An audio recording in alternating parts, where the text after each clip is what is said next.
नमस्कार दोस्तों, मैं उमंग कुमार सिंह स्वागत करता हूं आपके अपने यूट्यूब चैनल एग्ज़ाम नगरी में।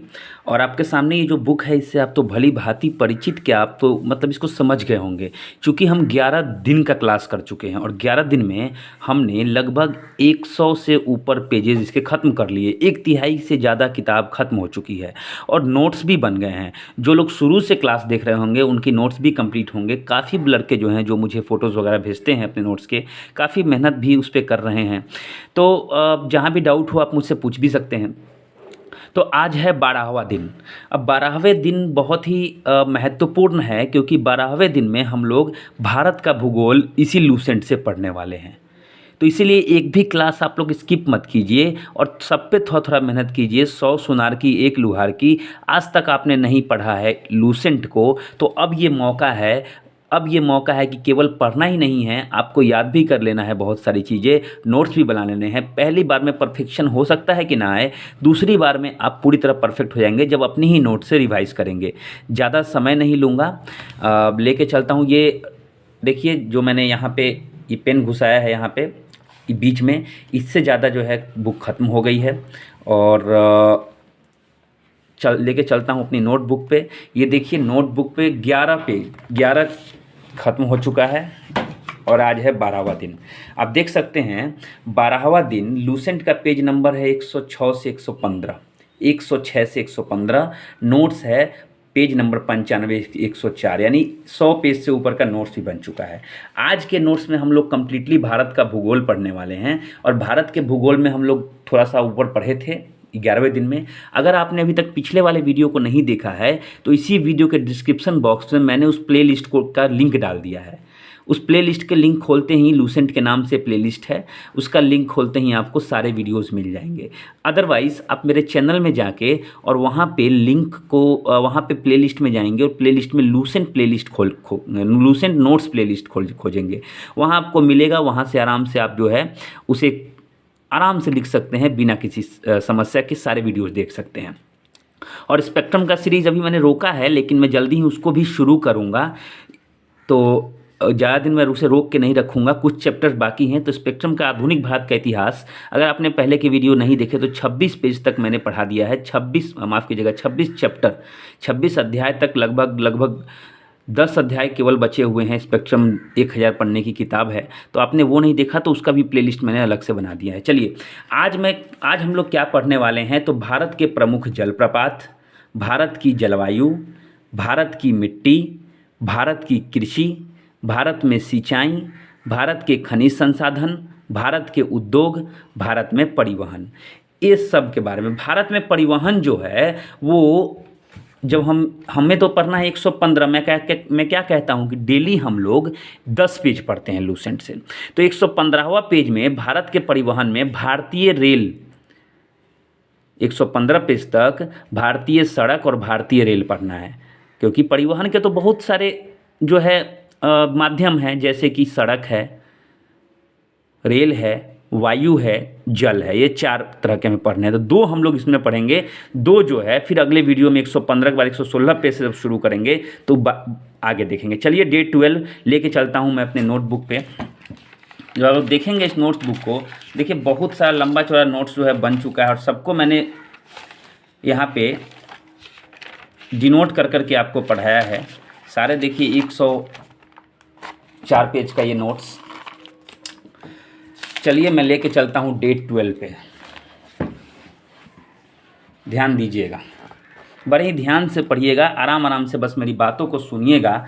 आपको बहुत सारी चीज़ें, मैंने ऊपर जो ये हेडिंग दी है डे 12 की दी है, और यहाँ मैंने लिखा है 6 नंबर। लूसेंट में जो है हर एक, जैसे इतिहास में नंबर 1 नंबर 2 ऐसे चैप्टर्स थे, तो 6ठा चैप्टर है भूगोल का, जिसका नाम है भारत की जलवायु। ये मैंने हेडिंग दिया है। तो देखिए यहाँ पे जलवायु किसे कहते हैं, सबसे पहले ये जानिए। तो लंबे समय तक मौसम की स्थिति को जलवायु कहा जाता है। जैसे कनाडा की जलवायु ठंडी है, तो काफ़ी समय तक ठंडा ही वहाँ बना हुआ रहता है। काफ़ी समय क्या, लगभग पूरे साल वहाँ ठंड का मौसम रहता है, बर्फ़ गिरती है या फिर हिम जमा हुआ रहता है।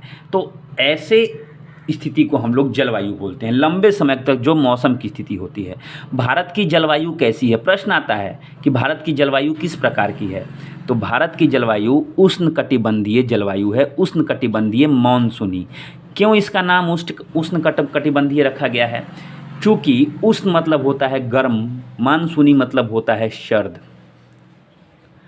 अब ये शरद जो है वो ठंडा वाला नहीं, ठंडा शीत होता है। यहाँ बारिश होती है इस समय। तो और ये जो है ये उष्णकटिबंधीय मानसूनी जलवायु, एक तो इसके जलवायु जो स्थिति है भारत में मौसम की, उस पे निर्भर करता है। अगर रहता तो शीत कटिबंधीय खाली रहता तो मतलब कि कनाडा वगैरह आ जाता। तो इसके जलवायु जो स्थिति है उसके अनुसार इसका नाम उष्णकटिबंधीय मानसूनी रखा गया है। एक और चीज़ है कि ये उष्णकटिबंधीय क्षेत्र में हमारा भारत पड़ता है। हमारा भारत उत्तरी गोलार्ध में पड़ता है। हमारा भारत उत्तरी गोलार्ध में पड़ता है और उष्णकटिबंधीय क्षेत्र में पड़ता है। यानी जो विषुवत रेखा है उसके थोड़ा सा ही जो है आसपास, मैंने आपको बताया था पिछले वीडियो में किस प्रकार जो है पृथ्वी में स्थिति बनाई जाती है, मार्किंग किया जाता है कहाँ तक उष्ण है, कहाँ तक ध्रुव है। तो ये भारत की जलवायु कैसी है? उष्णकटिबंधीय जलवायु, आपको याद हो गया होगा। मौसम किसे कहते हैं? तो थोड़े समय की वायुमंडलीय स्थिति, यानी वायुमंडल में कई तरह की गैसें हैं, हमारा चारों ओर के आवरण को ही वायुमंडल बोलते हैं। तो ये कैसा है? थोड़े समय के लिए बारिश हुई, थोड़े समय के लिए ठंड हुई, थोड़े समय के लिए गर्मी आ गई। तो जैसे कुछ जो है सप्ताह या कुछ दिन, है ना, कुछ घंटे, तो ये मौसम है। कहते नहीं है वहाँ का मौसम कैसा है? तो बहुत बारिश हो रही है। तो ये थोड़े समय के लिए होता है।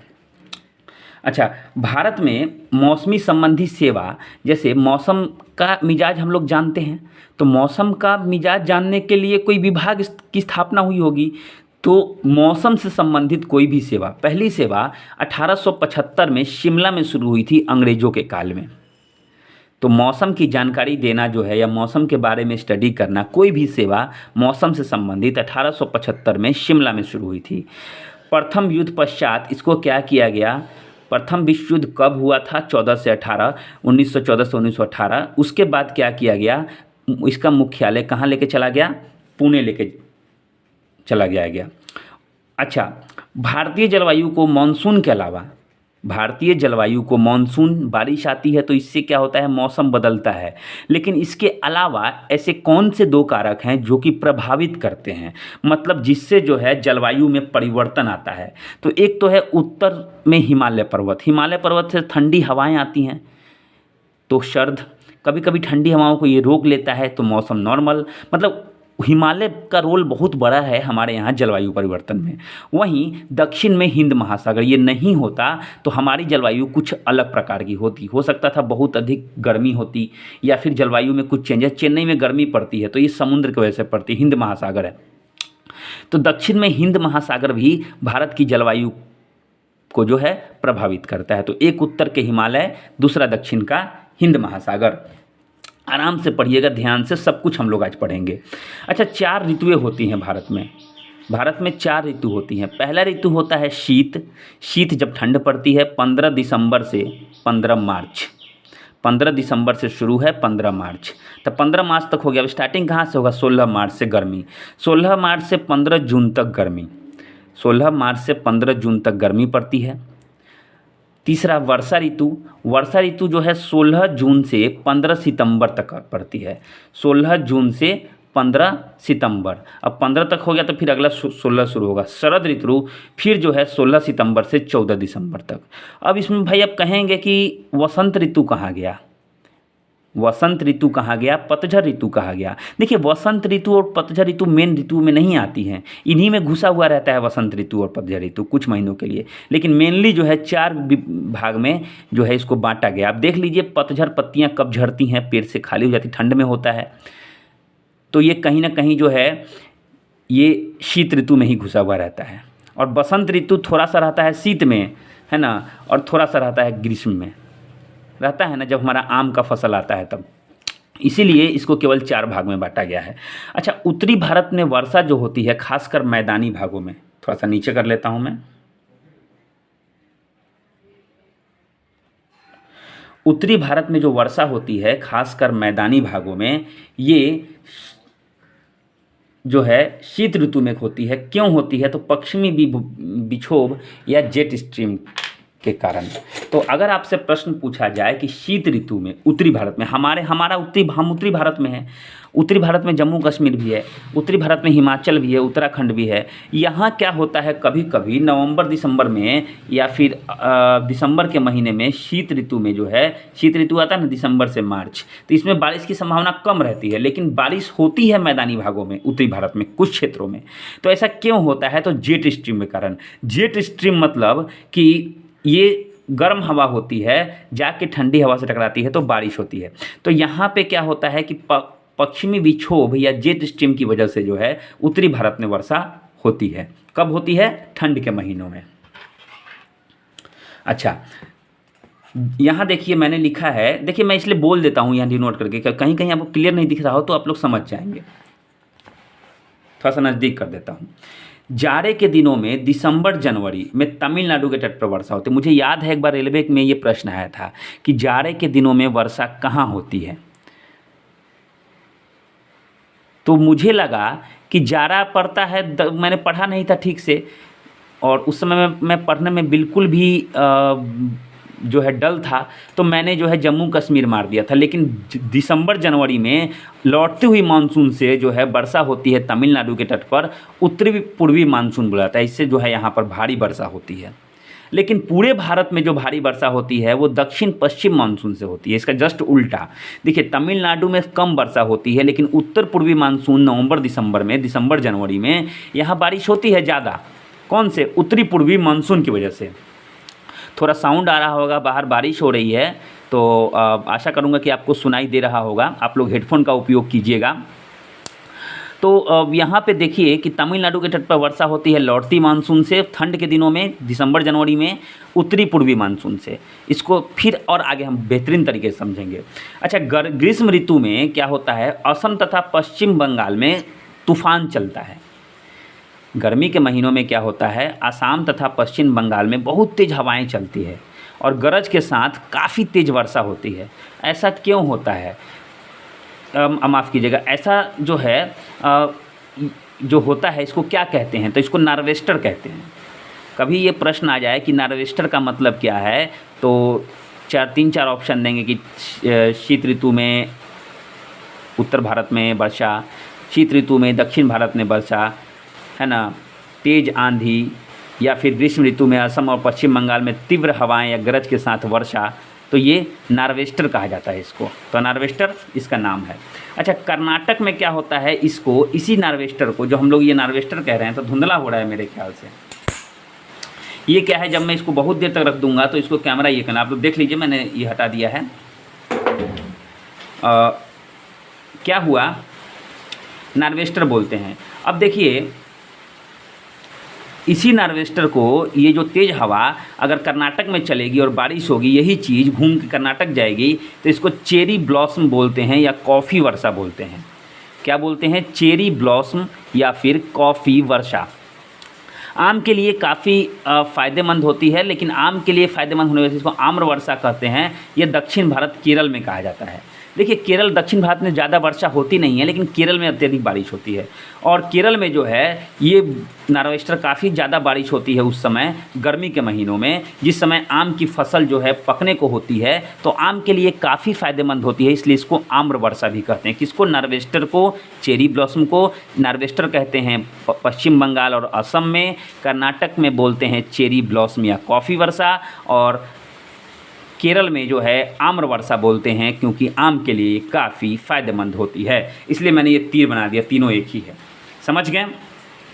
अच्छा, वर्षा ऋतु में क्या होता है कि उत्तर पश्चिमी भारत और पाकिस्तान, उत्तर पश्चिमी तो पाकिस्तान के आसपास का क्षेत्र है, वहाँ उष्ण दाब बनता है, मतलब गर्मी, उमस, ये मानसून गर्त की वजह से बनता है। उसके बाद भारत में अधिकांशतः वर्षा जो है दक्षिण पश्चिम मानसून से होती है। अब देखिए, यहाँ पे एक चीज़ मैं आपको समझाऊंगा कि भारत में अधिकांशतः वर्षा दक्षिण पश्चिम मानसून से होती है। 80% बारिश जो है वह दक्षिण पश्चिम मानसून से होती है। लेकिन इसी दक्षिण पश्चिम मानसून से जो तमिलनाडु का क्षेत्र है, वहाँ सबसे कम वर्षा होती है। केवल तमिलनाडु में, क्योंकि तमिलनाडु में सबसे ज़्यादा वर्षा कहाँ से होती है, हमने क्या पढ़ा था, उत्तर पूर्वी मानसून से। तो दक्षिण पश्चिम से ये कम जाता है। बाकी भारत में बहुत जगह इसी से वर्षा होती है, यहाँ तक कि जो हम लोग मनसीराम वगैरह जो है, माफ़ कीजिएगा, मसीन राम, जहाँ सबसे ज़्यादा बारिश होती है वो दक्षिण पश्चिम मानसून से ही होती है। अच्छा, भारत की आकृति कुछ इस प्रकार की है कि दक्षिण पश्चिम मानसून दो भागों में बढ़ती है। एक होती है अरब सागर की शाखा, जो अरब सागर की तरफ मुड़ जाती है। दूसरा होता है बंगाल की खाड़ी की शाखा, जो कहाँ जाती है, बंगाल की खाड़ी की तरफ। अरब सागर की शाखा जो है ये सबसे पहले क्या करती है, केरल में हिट करती है। केरल के पास अरब सागर है।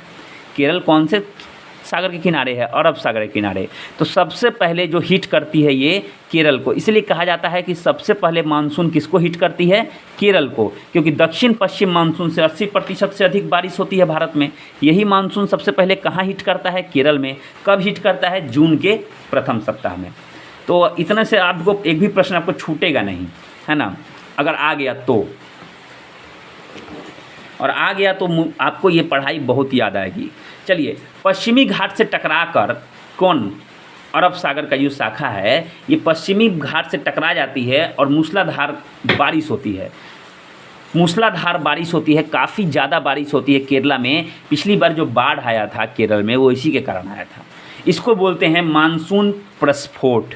विस्फोट आप लोग बोलते हैं ना, विस्फोट नहीं बोलना है, प्रस्फोट बोलना है, मतलब आवश्यकता से अधिक मानसून का आना।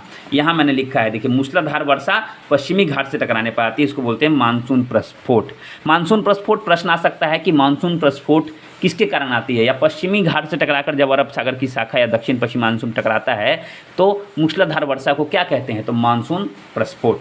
अच्छा, सबसे अधिक शक्तिशाली मानसून जो है वह यह होता है लगभग 65% आर्द्रता लाता है। कौन सा, अरब सागर की शाखा। अब आप कहेंगे आपने तो सर कहा था दक्षिण पश्चिम मानसून जो है, लेकिन दक्षिण पश्चिम मानसून का ये भाग है। अब क्या होता है, अरब सागर की शाखा जो है राजस्थान के मरुस्थलीय क्षेत्र से होकर सीधे हिमालय से टकरा जाती है, और हिमालय से टकराने के फलस्वरूप धर्मशाला, नाम सुना होगा, हमेशा वहाँ क्रिकेट होता है, हिमाचल में है। वहाँ हिमाचल में जो है धर्मशाला में काफ़ी अधिक बारिश होती है इसकी वजह से। ये हो गया। अच्छा, अगर हम वर्षा पढ़ रहे हैं तो थोड़ा सा कुछ इम्पोर्टेंट जो है फैक्ट पढ़ लेते हैं। सबसे अधिक वर्षा मसीनराम में होती है। सबसे अधिक वर्षा कहाँ होती है, मसीनराम में। मेघालय में है ये 1141 सेंटीमीटर, मतलब समझ रहे हैं 1000 सेंटीमीटर, 100 सेंटीमीटर में 1 मीटर होता है। 1000 सेंटीमीटर मतलब 10 मीटर हो गया। कितना भारी बारिश होता है, बड़ा बड़ा तालाब भर जाता होगा, दिन रात बारिश होता है। तो 1141 सेंटीमीटर की वर्षा होती है, और ये वर्षा दक्षिण पश्चिम मानसून से ही होती है। याद रखिएगा इस दक्षिण पश्चिम मानसून को। तमिलनाडु में कम वर्षा होती है, किससे, दक्षिण पश्चिम मानसून से, पश्चिमी घाट के पर्वतीय वृष्टि छाया क्षेत्र की वजह से। अच्छा, तमिलनाडु में दक्षिण पश्चिम मानसून जब तमिलनाडु में भी पहुंचता है, लेकिन यहाँ वर्षा कम क्यों होती है, तो जैसे कि अगर यहाँ एक पहाड़ है, मैंने एक पहाड़ बनाया और इसके जड़ में हमारा गाँव है, तो हमारे यहाँ बारिश कम होगी। क्यों कम होगी, क्योंकि सारा मानसून जो है पर्वतों से टकराकर पर्वतों पर ही बरस जाता है, या फिर पर्वत से टकरा के हवा से मुड़ जाता है। तो हवा आएगी तभी तो मानसून आएगी, इसलिए यहाँ गर्मी भी ज़्यादा पड़ती है। इसीलिए जो है पश्चिमी घाट में जो पर्वतीय वृष्टि छाया है उस क्षेत्र की वजह से तमिलनाडु में कम वर्षा होती है। तमिलनाडु में अधिक वर्षा किसकी वजह से होती है, उत्तर पूर्वी मानसून की वजह से। देखिए, अभी जो बारिश हो रही है, मैंने जो आपको बताया, ये अभी दक्षिण पश्चिम मानसून से हो रही है। हमारे यहाँ भी हो रही होगी, लेकिन हमारे यहाँ अधिक होती है, यहाँ कम होती है। सारी वर्षा पर्वत वृष्टि छाया की वजह से, पश्चिमी पर्वत वृष्टि छाया की वजह से वहीं पे गिर जाती है या फिर कहीं और चली जाती है। अब यहाँ पे नवंबर में जो होगा वहाँ यहाँ खूब बारिश होगी। नवंबर में यहाँ बसंत ऋतु के जैसा मौसम रहता है। खैर, शरद ऋतु को मानसून प्रत्यावर्तन काल भी बोलते हैं।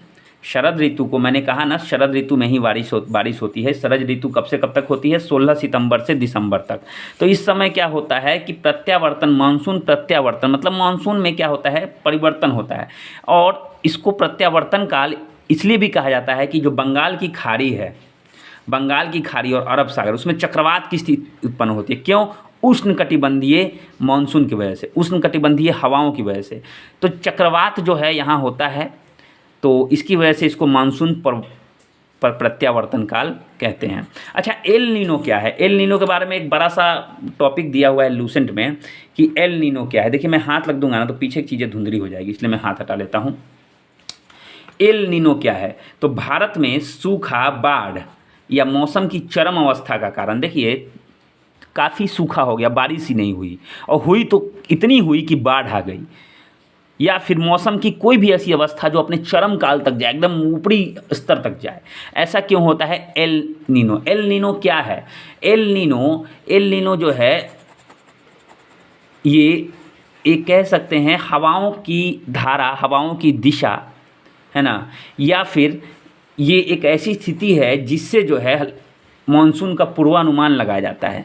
जैसे हवाओं और हवा के टेम्परेचर, ये सारे टेक्निक्स जो है मिलके जो है ये पूरा एल नीनो का निर्माण करते हैं। एल नीनो जो है इसी की मदद से जो है भारत में लंबी मॉनसून का पूर्वानुमान, तो बस ये जान लीजिए कि एल नीनो की वजह से भारत में सूखा, बाढ़ या मौसम की चरम अवस्था का होती हैं। लंबी मॉनसून का पूर्वानुमान जो है इसी के द्वारा लगाया जाता है। एल नीनो गर्म धारा है जो है ना, ये कभी कभी अत्यधिक आने से जो है ऐसा होता है।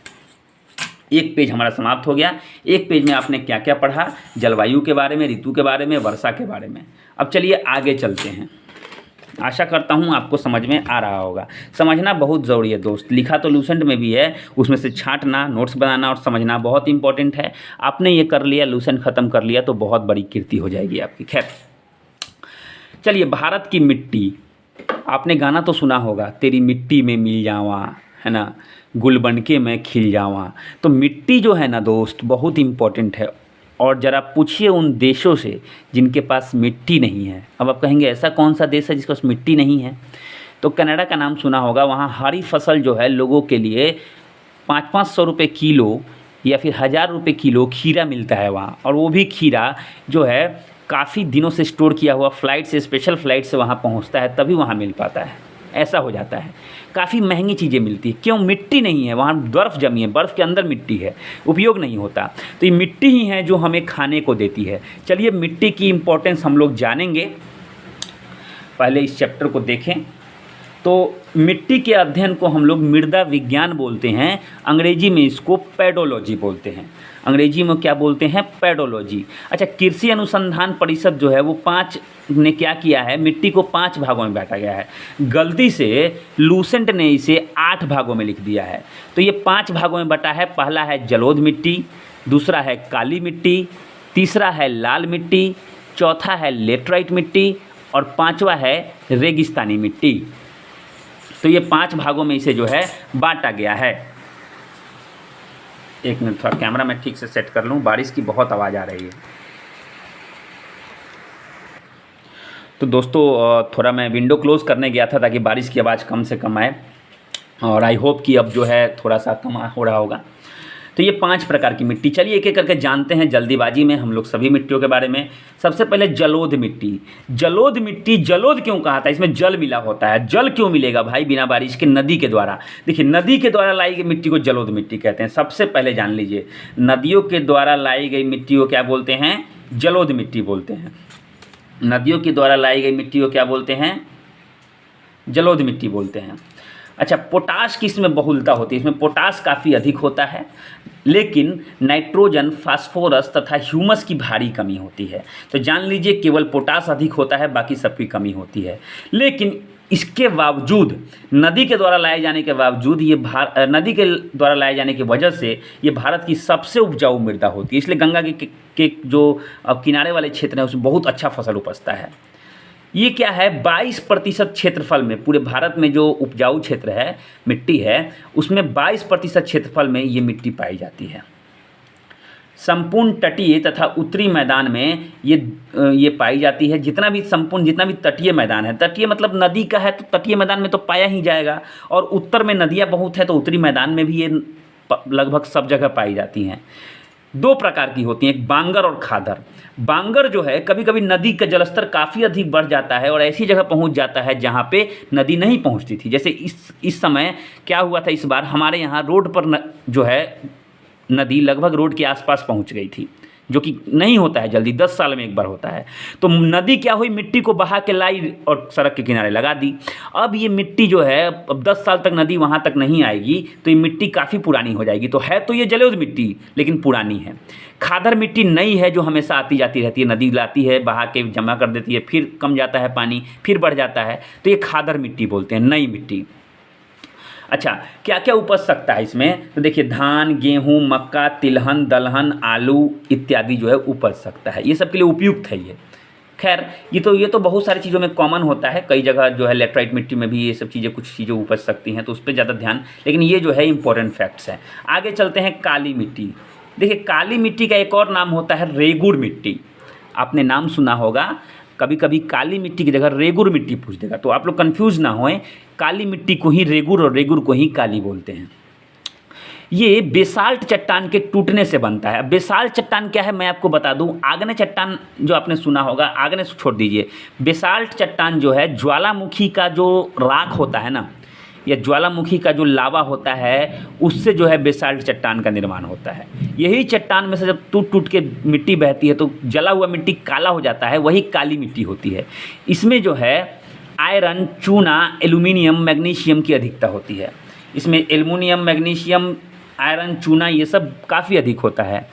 अच्छा, इसका काला रंग क्यों होता है, तो काला रंग तो मैंने आपको बताया कि जलने के कारण, एक और कारण होता है टिटेनीफेरस मैग्नेटाइट। जलने की वजह से टिटेनीफेरस मैग्नेटाइट इसमें ज़्यादा हो जाता है और इसमें जीवांश उपजते हैं, इसमें जीवों का अंश पाया जाता है, क्योंकि कई सारी जीवित चीज़ों को भी ये जो है क्या कर लेता है, अपने अंदर समा लेता है ये लावा। तो इसमें जीवांश की उपस्थिति काफ़ी अधिक पाई जाती है। तो टिटेनीफेरस मैग्नेट कभी कभी पूछ देता है, मिट्टी का रंग काला क्यों होता है, काली मिट्टी का रंग काला क्यों होता है, रेगुड़ मिट्टी का रंग काला क्यों होता है, तो ये टिटेनीफेरस मैग्नेटाइट एवं जीवांश की उपस्थिति के कारण।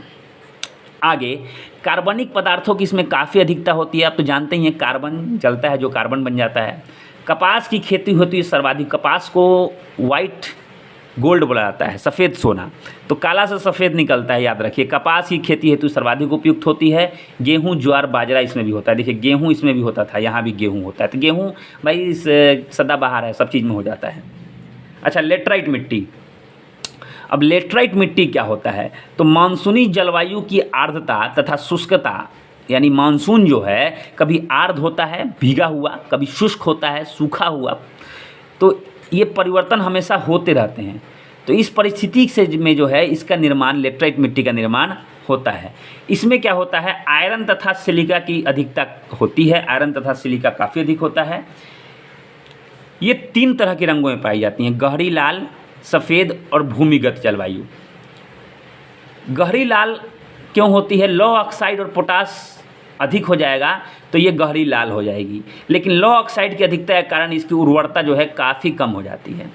लाल लेटराइट मिट्टी, बस ऐसे याद रखिए, लाल लेटराइट मिट्टी की उर्वरता कम होती है क्योंकि इसमें लौह ऑक्साइड और पोटास अधिक होता है।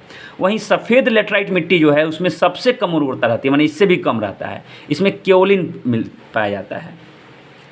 लेकिन ये जो है भूमिगत जलवायु लेटराइट मिट्टी जो है ये काफ़ी अधिक उपजाऊ होती है। तो आपसे पूछा जाए कि लेटराइट मिट्टी की कौन सी ऐसी प्रकार है जिसकी जो काफ़ी अधिक उपजाऊ होती है, तो बाकी के 2 लाल और सफ़ेद जिसका रंग है वो तो ख़त्म है कहानी, लेकिन भूमिगत जो है भूमि के अंदर काफ़ी उपजाऊ होती है। क्यों उपजाऊ होती है, तो जब बारिश होती है तो बारिश में जो उसके लौह ऑक्साइड होते हैं वो जल में घुल जाते हैं और घुल के नीचे चले जाते हैं, जिसकी वजह से काफ़ी उपजाऊ हो जाती है। देखिए काफ़ी बहुत अच्छी मिट्टी है, इसमें महंगा फसल उपजता है, चाय उपजता है, चाय समझ रहे हैं ना, 400 रुपये किलो, 500 रुपये किलो है, या ज़्यादा ही होगा। इलायची मेरे ख्याल से 3-4 हज़ार रुपये किलो है। काजू 1000 रुपये किलो, मतलब 1000 से तो कम में भाई इसका काम ही नहीं चलने वाला है। ये सब फसल उग जाती है। अच्छा, लाल मिट्टी। सबसे पहले लाल मिट्टी का रंग लाल क्यों होता है, काली मिट्टी का रंग हमने देख लिया काली क्यों होता है, टिटेनीफेरस और मैग्नेटाइट एवं जीवांश की उपस्थिति के कारण। लाल मिट्टी का जो है लौह ऑक्साइड, फेरस ऑक्साइड जो है ज़्यादा होता है, FeO होता है, ये 2 गलती से लग गया है। लाल रंग लौह ऑक्साइड की मात्रा के कारण, देखते नहीं जंग लगता है तो लोहा लाल हो जाता है, काला लोहा भी, तो इसलिए लाल होता है। कैसे बनता है, तो कायांतरित होता है ना, कायांतरित चट्टान किसे कहते हैं, कायांतरित चट्टान तो मैंने यहाँ लिख दिया है। अवसादी तथा आग्नेय, अवसादी किसे कहते हैं, जो जीव जंतु पेड़ पौधे के कई सालों तक जमने की वजह से चट्टान बन जाती है अवसादी, और आग्नेय मतलब ज्वालामुखी से। ये दोनों के मिलने से एक कायांतरित चट्टान बनता है। तो कायांतरित चट्टान और रवादार चट्टान इन दोनों के विघटन से जो है या वियोजन द्वारा जो है इस मिट्टी का निर्माण होता है। इसमें सिलिका तथा आयरन की बहुलता होती है, काफ़ी अधिक होती है, और जल में मिलने पर जो है जल योजित होने पर ये कभी कभी पीली मिट्टी आप देखते होंगे, पीली मिट्टी जो है गंगा नदी में बहुत मिलती है, तो इसी की वजह से होती है। अम्लीय प्रकृति जो है की होती है, यह नाइट्रोजन फास्फोरस ह्यूमस की काफ़ी कमी होती है। अम्लीय प्रकृति मतलब इस एसिडिक नेचर रहता है इसका। कपास, गेहूँ तथा मोटे अनाज ही इस पर उपजते हैं। इसमें क्या कर सकते हैं, चूना का इस्तेमाल करके। अब भाई ऐसा क्या है कि चूना का इस्तेमाल करके उपज बढ़ जाएगा, क्योंकि ये कौन सी प्रकृति की होती है, अम्लीय प्रकृति की, और चूना होता है क्षार। तो अम्लीय और क्षार मिलाएंगे तो नमक बन जाएगा, न्यूट्रल हो जाता है, जीरो हो जाएगा। इससे क्या हो जाएगी, इसकी उपजाऊ क्षमता बढ़ जाएगी। इसकी अम्लीय प्रकृति का थोड़ी सी इसकी उपजाऊ क्षमता कम रहती है। अच्छा, रेगिस्तानी तो लोग जानते होंगे, ये अच्छी तरह से विकसित मिट्टी नहीं है, ये कंप्लीट मिट्टी भी नहीं है, कंप्लीट इसको रेत भी नहीं कह सकते। ये मिट्टी होती है थोड़ा सा हम लोग अपनी भाषा में बलुअस्सी मिट्टी बोलते हैं ना। इसमें उपजता है गेहूँ जो है, गंगा किनारे में जो खेत उत होता है उसमें उपजता है, बलुअस्सी मिट्टी होता है। इसमें तरबूज वगैरह भी बहुत उपजता है। तो वाष्पीकरण के कारण इसका ये खारा होता है और शुष्क होता है। जैविक पदार्थों की कमी होती है, कोई जैविक पदार्थ इसमें टिक नहीं पाता इसके अंदर। इसमें गेहूँ, मूंगफली, बाजरा यही सब उपजता है। अच्छा, नीचे मैंने लिखा है केंद्रीय मृदा संरक्षण बोर्ड। मिट्टी को बचाने के लिए एक बोर्ड का स्थापना की गई थी, सेंट्रल सॉइल कन्वेंशनल बोर्ड, केंद्रीय मृदा संरक्षण बोर्ड। ये 1953 में इसकी स्थापना की गई थी। और ये जो है मरुस्थलीय भूमि को बचाने के लिए CAZRI central aridic zone and research institute, इसका मुख्यालय जोधपुर में है। जोधपुर ऐसे भी राजस्थान का जो है काफ़ी मरुस्थलीय क्षेत्र है, तो यहाँ पे इसकी स्थापना, यहाँ पे इसका मुख्यालय है। तो ये से याद रखिएगा इसको। तो इस पेज में हमने क्या पढ़ा, मिट्टी के बारे में। कंप्लीटली जो है ये पेज समर्पित था मिट्टी के बारे में। यही है हमारे भारत की मिट्टी, और इसी से आते हैं सारे प्रश्न। मैंने मुख्य चीज़ों को ही इसमें समाहित किया है। आगे चलते हैं तीसरे पेज में। 3, 4, 5, 6, 7, 8, 9 पेज हमें पढ़ना है। तो थोड़ा सा स्पीड भी यहाँ पे हमें बढ़ाने की ज़रूरत होगी, लेकिन समझना भी है। सबसे इम्पोर्टेंट तो समझना है। भले रट लिए, पढ़ लिए, लेकिन समझ में नहीं आया तो क्या फ़ायदा। चलिए, अब अगला चैप्टर है भारत में कृषि। अब देख सकते हैं मैंने यहाँ हेडिंग दी है, भारत में कृषि। ज़रा ध्यान दीजिएगा इस पर। पूरे भारत में जो है, पूरे भारत का 51% भाग जो है उसमें कृषि होती है। 51% भाग में कृषि होती है।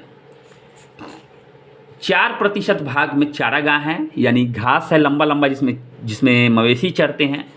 21% भाग में वन है, और 24% भाग भूमि जो है बंजर है। तो देखिए 51, 4, 55 और 41, 24, 45, 55, 45, 100 हो गया ना। यानी ये पूरे भारत में जो 100% क्षेत्र है उसका डिटेल। 51% भाग में खेती, 4% चारागाह, 21% वन, 24% बंजर भूमि। अब कृषि जो है वो किस में आती है, राज्य सूची में आती है। हमारे यहाँ कई तरह की 3 सूचियाँ हैं, राज्य सूची, केंद्र सूची, समवर्ती सूची। भारतीय संविधान में 3 सूचियाँ हैं। तो कृषि जो है वो राज्य सूची में आती है, और ये 7वीं अनुसूची में आती है। तो याद रखिए, कभी कभी ये भी पूछ देता है।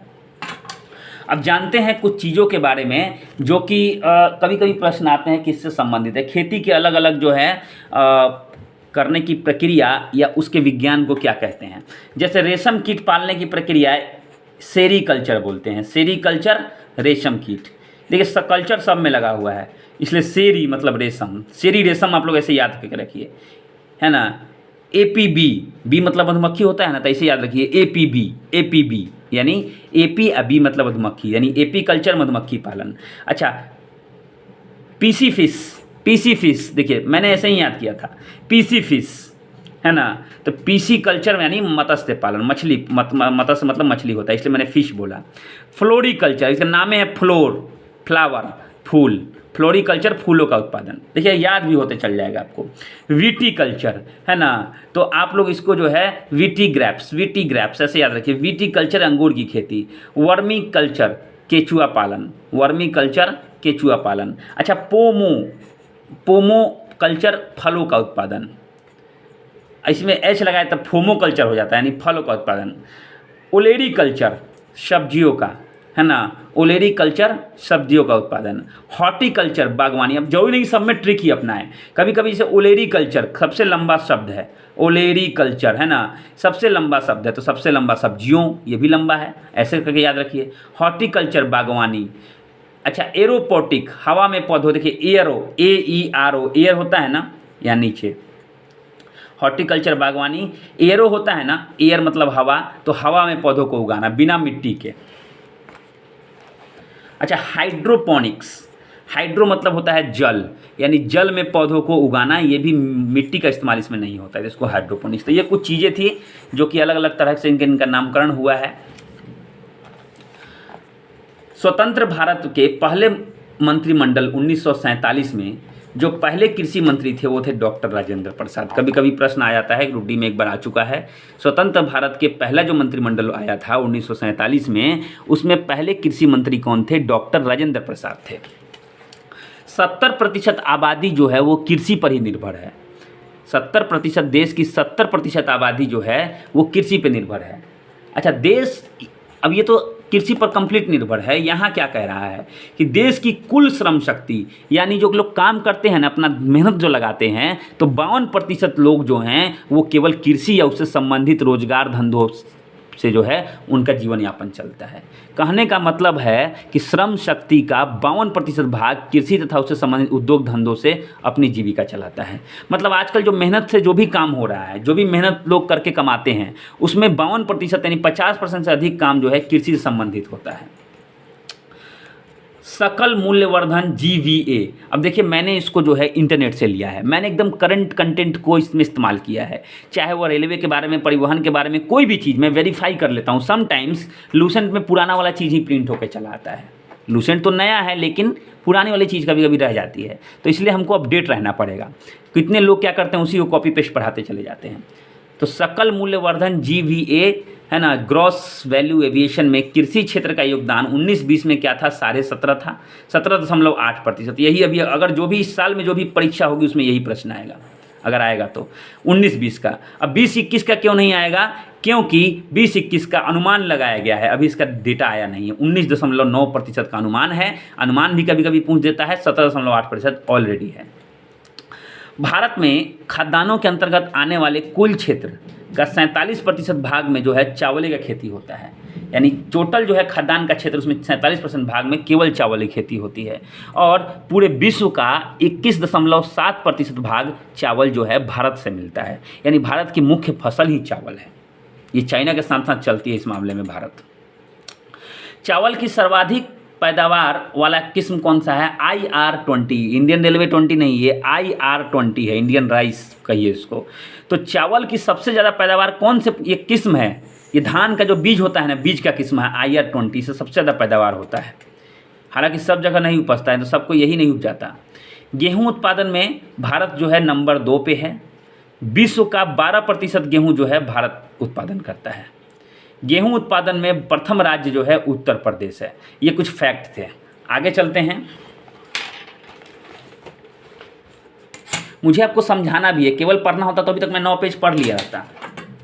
प्रति हेक्टेयर उत्पादन में जो है प्रथम स्थान पंजाब का। अब देखिए, गेहूं में सबसे ज़्यादा गेहूं उत्तर प्रदेश उपजाता है, वो ठीक है, लेकिन उत्तर प्रदेश बहुत बड़ा इलाका भी तो है, इसीलिए पंजाब छोटा है लेकिन उत्तर प्रदेश से थोड़ा सा ही कम उपजाता है। इसीलिए प्रति हेक्टेयर में जोड़ने पर सबसे ज़्यादा पंजाब को, तो प्रति हेक्टेयर आएगा तो पंजाब, सबसे अधिक उत्तर प्रदेश।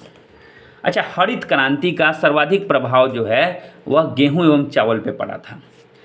प्रश्न आता है कि हरित क्रांति का प्रभाव सबसे अधिक कौन सी फसल पे पड़ा? तो गेहूँ एवं चावल। अच्छा, गेहूँ चावल अलग अलग ऑप्शन में रहे तो दो या दो से अधिक ऑप्शन, या एक या दो ऑप्शन दोनों हो जाएगा। हरित क्रांति का श्रेय किसको जाता है? तो एक डॉक्टर MS स्वामीनाथन थे, उन्हें जाता है। उन्होंने शुरुआत की थी 1967-68 में। दूसरी हरित क्रांति 1983-84 में। सब याद रखिए, बहुत इंपॉर्टेंट फैक्ट है। अच्छा, श्वेत क्रांति, श्वेत क्रांति किससे संबंधित है?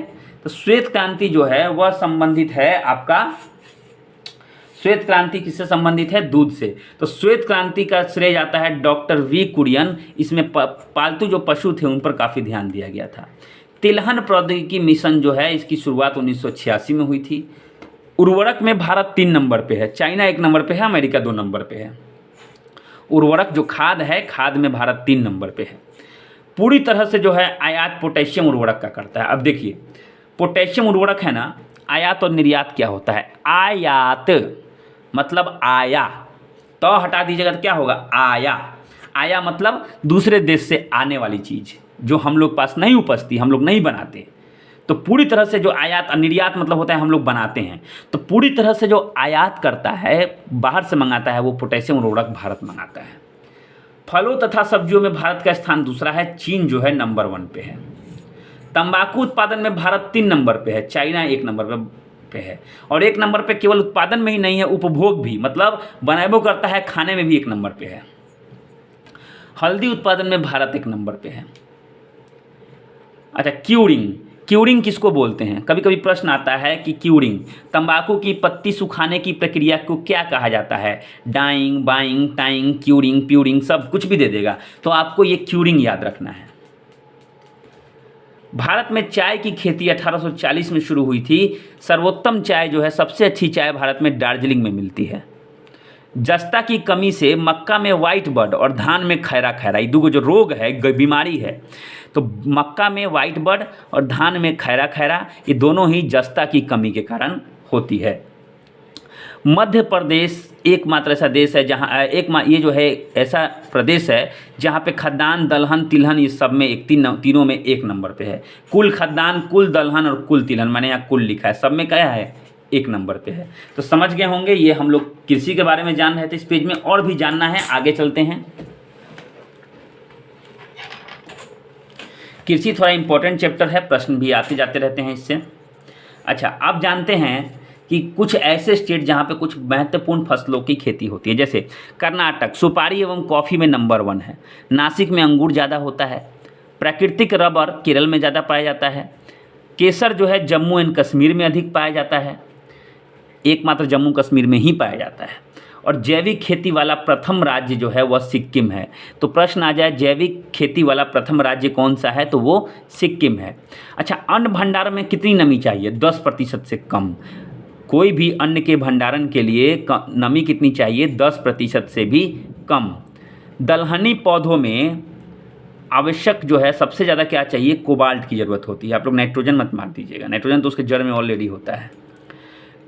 ऋतुओं के आधार पर फसलों का वर्गीकरण, जैसे रबी, खरीफ, गर्मा। अब रबी जो है वो अक्टूबर से नवंबर में बोई जाती है और मार्च से अप्रैल में काटी जाती है। गेहूं बोते हैं ना हम लोग, गेहूं हो गया, ठंडा में बोया जाता है, गर्मी में काटा जाता है। सरसों हो गया, आलू हो गया, ये सब जो है ठंड में बोया जाता है, गर्मी में काटा जाता है। अक्टूबर नवंबर में बोया जाता है, मार्च अप्रैल में काटा जाता है। आप लोग बस ध्यान में, प्रैक्टिकली ध्यान में रखिए। जो लोग खेती करते होंगे, खेती से जुड़े होंगे, उन्हें पता होगा। रबी खाली बोल देंगे, उनको मंथ बोल देंगे तो फसल का नाम बता देंगे। खरीफ जून जुलाई में बोया जाता है और नवंबर दिसंबर में काटा जाता है। वहीं गर्मा जून जुलाई यानी बरसात के मौसम में धान बोया जाता है, बरसात के मौसम में, है ना, धान है, चना है, ये सब बोया जाता है। अच्छा, गर्मा जो है मई जून में बोया जाता है और जुलाई अगस्त में कहा जाता है। ये जो है गर्मा फल में राई भी आता है, राई रबी में भी आता है, मक्का, जूट, ज्वार। अच्छा, प्रमुख फसलों का जन्म स्थान, कुछ प्रमुख फसल, जैसे भारत में देखिए कौन कौन से फसल का जन्म हुआ है, कौन कौन से फसल की शुरुआत भारत से हुई है, इसको देखिए।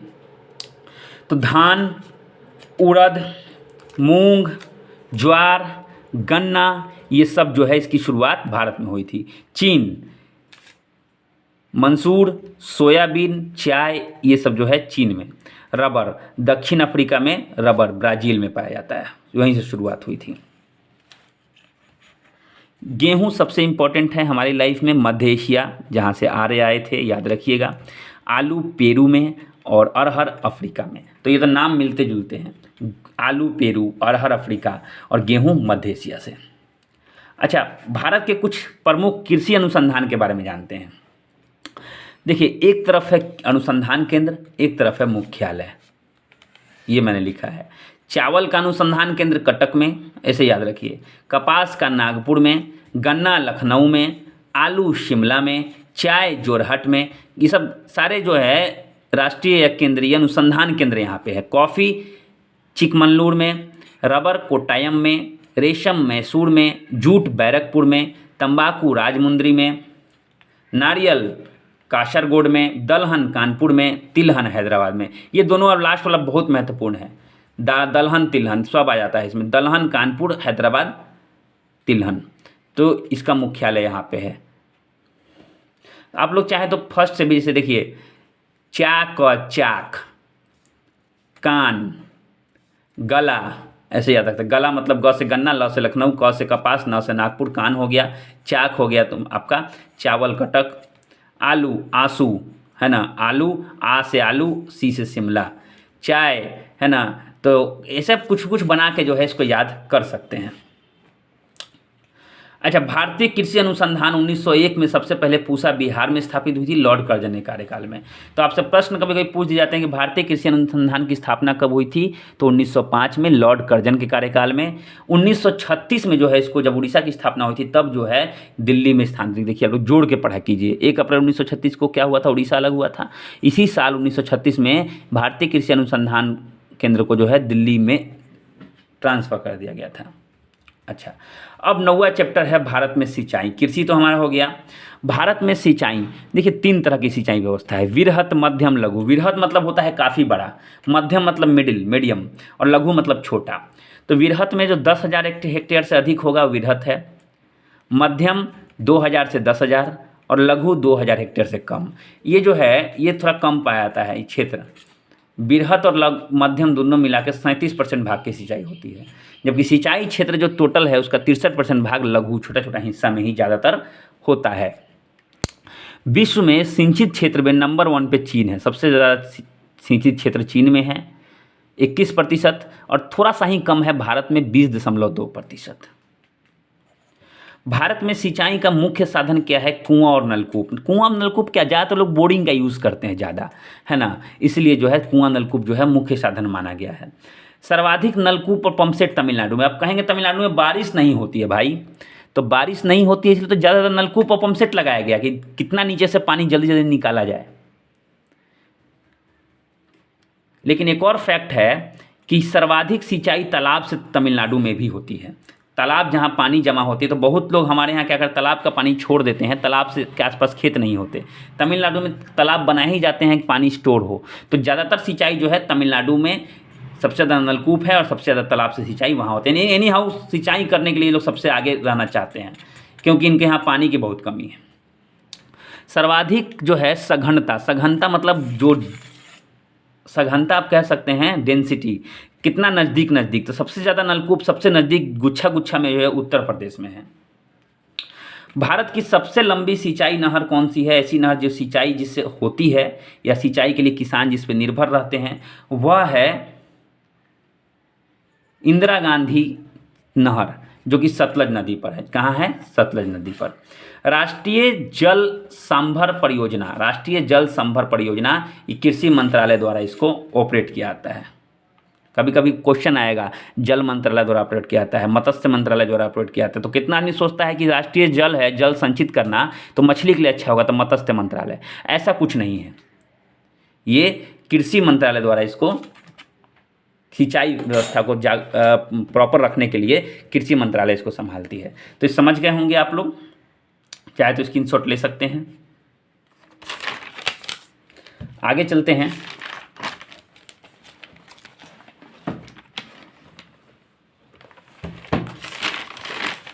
थोड़ा सा है, इसके बाद 4 पेज और बचा हुआ है। अब देखिए, मल्टी स्टेज लिस्ट सिंचाई स्कीम क्या है भैया? ये बड़ी ही खतरनाक नाम है, मल्टी स्टेज लिस्ट सिंचाई स्कीम।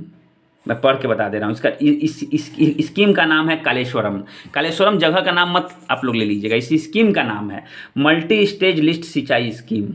ये तेलंगाना में है।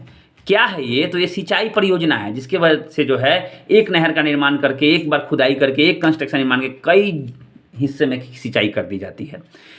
सबसे पहले इसके बारे में कुछ चीज़ें जानते हैं। विश्व का सबसे बड़ा परियोजना है ये, विश्व का सबसे जब बड़ा है तो सबसे ज़्यादा चीज़ें इसमें होती हैं, बस याद रखिएगा। 21 जून 2019 को इसकी शुरुआत हुई थी। गोदावरी नदी से ये जुड़ा हुआ है। राष्ट्रीय जल संसाधन परिषद, इसकी स्थापना हुई थी 1983 में, जिसके अध्यक्ष हैं प्रधानमंत्री और उपाध्यक्ष होते हैं जल संसाधन मंत्री। ठीक है, अब चलते हैं भारत के खनिज संसाधन। भारत के खनिज संसाधन से आप क्या समझते हैं? भारत के खनिज संसाधन से आप क्या समझते हैं? खनिज में क्या क्या आता है? पेट्रोलियम, लोहा, मैग्नीज, कोयला, अबरक, सोना, चांदी, यूरेनियम, यही सब ना, सबके बारे में हम जानते हैं। सारे इंपॉर्टेंट चीज़ों को ही मैंने इसमें समाहित किया है। जो बेकार की चीज़ें हैं उनको मैंने समाहित नहीं किया है, जिससे प्रश्न नहीं आते। पेट्रोलियम, पेट्रोलियम देखिए असम में है। पेट्रोलियम असम में है, मतलब कहने का मतलब क्या है? ये थोड़ा वाक्य की गड़बड़ी है। पेट्रोलियम असम में नहीं, असम का डिगबोई है, एक ऐसा जगह है जहाँ पेट्रोलियम की खान है। अधिक नहीं है, कम है, लेकिन खुदाई होती है यहाँ पे असम में। ये डिगबोई किस लिए फेमस है? पेट्रोलियम के लिए, याद रखिएगा। ऐसे ही प्रश्न आते हैं। खनिज तेल के भंडार जो है वो ज़्यादातर अवसादी चट्टान, यानी अवसाद मतलब वही जीव जंतु, पेड़ पौधा दब गया, कई सालों तक सड़ गया, ज़मीन के अंदर रह गया, रिस के जो है तेल बन जाता है लोग कार्बनीकरण के वजह से। तो जहाँ जहाँ अवसादी चट्टानें मिलती है वहीं पे तेल मिलने की संभावना रहती है। सबसे पहले अंकलेश्वर में जो है कुआं खोदा गया था तेल के लिए। वसुधारा नाम था, 1960 में, सफलता नहीं मिली थी। मुंबई हाई क्या है मैं आपको बताता हूँ। मुंबई हाई एक स्थान है जहाँ पर एक सागर सम्राट नाम का जलयान खड़ा है, और उसी जलयान से जो है तेल को जो है निकाला जाता है। अब 1973 में इसकी स्थापना ONGC द्वारा की गई थी। ONGC तेल की कंपनी है। शुरुआत 1976 में इसकी हुई। 1973 में स्थापना हुई। काम करना कब शुरू किया? 76 में। खंभात की खाड़ी में एक सागर सम्राट नाम का जलयान है, जो कि जापानी जलयान है, लेकिन अब भारत ने उसे जापान से खरीद लिया, तो सागर सम्राट नाम है। ये तेल का वहाँ पे क्या करता है? तेल को रिफाइन करता है। तो ये समझ गए हम लोग। अब जानते हैं लौह अयस्क के बारे में। लौह अयस्क जो है मुख्यतः कर्नाटक फेमस है इसके लिए। भारत का स्थान जो है चौथा है लौह अयस्क के में, लेकिन कुल संचित भंडार में भारत नंबर 1 है। भारत ने भंडारण बहुत कर रखा है लौह अयस्क का, ऐसे उत्पादन में ये चौथा है। मैग्नीज, भारत का स्थान दूसरा है मैग्नीज में, प्रथम स्थान पे जिम्बाब्वे है। उत्पादन की दृष्टि में भारत जो है 5वें स्थान पे है। भारत में प्रथम जो है राज्य कौन सा है? उड़ीसा है प्रथम स्थान पे मैग्नीज के उत्पादन में।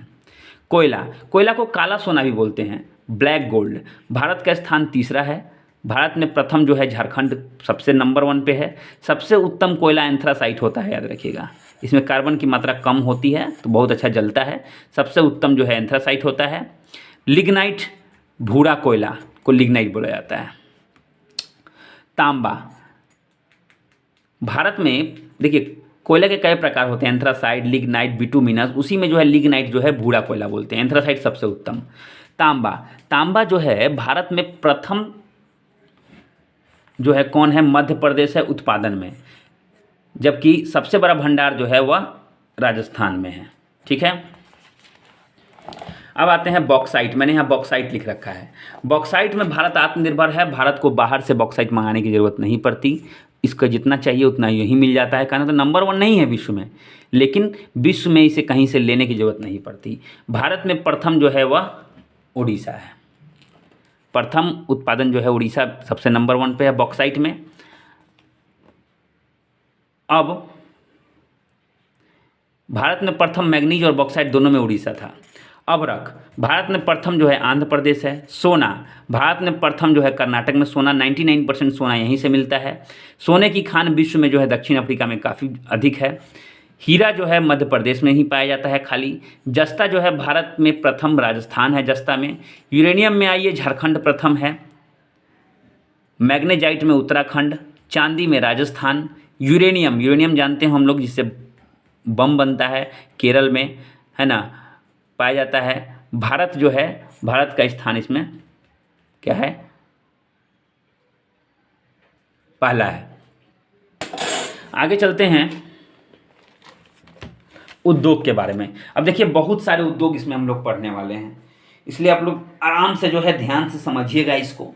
ध्यान से सुनिएगा और सही से समझने का प्रयास कीजिएगा। सारे इम्पोर्टेंट तथ्य ही मैंने इसमें समाहित किए हैं।